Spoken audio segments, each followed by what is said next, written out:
ভাঙ ভাঙ ভাঙ্গি চুরিয়ালা সব ভাঙ্গি চুরিয়ালা গেট গট ভাঙ্গা হেয়ের পর বয়ফ্রেন্ড রে বাইরে লাগবে দে লাতি দে দে ধর ধর ধর ধর পোলার মারে ধর চুলের মুটকি ধরিয়ে দে কেন দে গোটা কেন দে দে বয়ফ্রেন্ডে না পাইয়া বয়ফ্রেন্ডের বাড়ি ভাঙচুর সহ বয়ফ্রেন্ডের মায়েরে ঘোড়া কেনু দিলেন অভিনেত্রী নূপুর। বয়ফ্রেন্ড হালার ফলায় আগে হলেই পলাইছে, কারণ দেখে যে এই আজদাহা রাতে যদি পরে একবার আরে নিগড়ে ইয়া রস সব বাইরিয়া লাবে। রাজের মার এত বড় কলিজা পুলিশের মাধ্যমে পলা যায়। পুলিশ কি কোর্ট থেকে অর্ডার পাইছিল? এটা শ্রীমঙ্গে যখন ঘুরতে গেছিলাম, আচ্ছা রাজ তুলেছে। আমার হাত কোথায়? রাজের হাত কোথায়? তুমি দেখো না? এই রাজ হালার ফলায় হাত খান দেশে কোন জায়গা, কোন হানে হাত দিলি হালার ফলা? কি মানুষ রে বাবা! আরে কোথায় পাবো? এটা আমার ছবি, রাজ তুলছে। আপনাকে সে ছবিটা দিয়েছে? হ্যাঁ, আমার মোবাইল থেকে তোলা। এগুলো র ফুটেজ আছে, র ফুটেজ দিতে পারবো। র ফুটেজ ছাড়া কোনো ল্যারের তদন্ত হবে না, আমরা র ফুটেজ দেখতে চাই।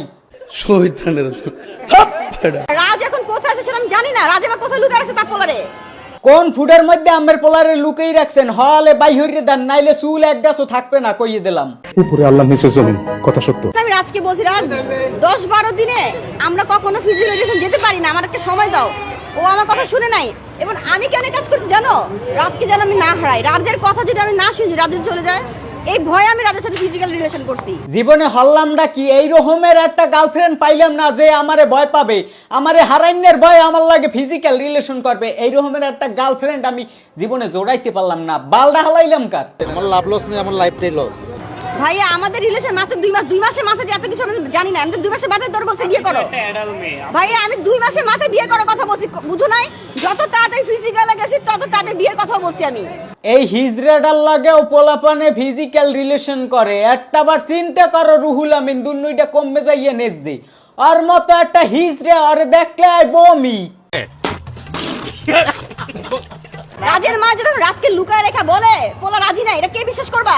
এরে দামড়ি ছেড়ি, তুই যে অনলাইনে আইয়া এরকমের তাফালিং শুরু করছো, বাড়ি ঘরের গেট মেট ভাঙ্গে হালাও আর খালি ফিজিক্যাল মারাও। হ্যাঁ তোগো এই 2 দিনের দুনিয়ায় 3 দিনই তোগো তামসা দেহি।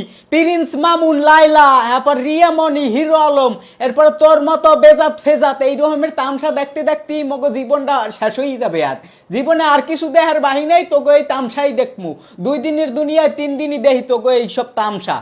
এই অনলাইন সেক্টরে বাংলাদেশের কোটি কোটি মানুষ থাহে, হে জায়গা ছোট বড়, শিক্ষিত অশিক্ষিত মিলিয়ে জিলিয়া কোটি কোটি মানুষ এই অনলাইন সেক্টরটা দেখে। অথচ প্রতিনিয়ত এইসব হারামজাদি, ঠিক আছে, দামরা দামরি, এইগুলো নে প্রতিনিয়ত আকামুকম করিয়া এইগুলো সোশ্যাল মিডিয়ায় ভরিয়া লাই। এই 2 দিনের দুনিয়ায় 3 দিনই অগ এই রং তামাশা দেখা লাগে। এগুলো দেখার অন্য কেউ নাই, খালি মোরাই দেহি। মানে পুলিশ প্রশাসনের চোখকে অন্ধ। হেরা আসলে এই অনলাইন সেক্টরে কি ভূমিকা নেছে? এগো মাটি দেওয়ার ফিরনে একটা ভূমিকা নেওয়া উচিত, ভালো একটা আইন সাইবারে পাস করা উচিত। আমি অলরেডি খবর পেয়েছি। আপনারা যারা কন্টেন্ট ক্রিয়েশন শুরু করতে চাচ্ছেন অথবা অনলাইনে বিজনেস করতে চাচ্ছেন, তারা চাইলে আমার কাছ থেকে অ্যাক্টিভ ফেসবুক পেজ নিতে পারেন। ফেসবুক পেজ নিতে স্ক্রিনে দেওয়া হোয়াটসঅ্যাপ নাম্বার যোগাযোগ করেন।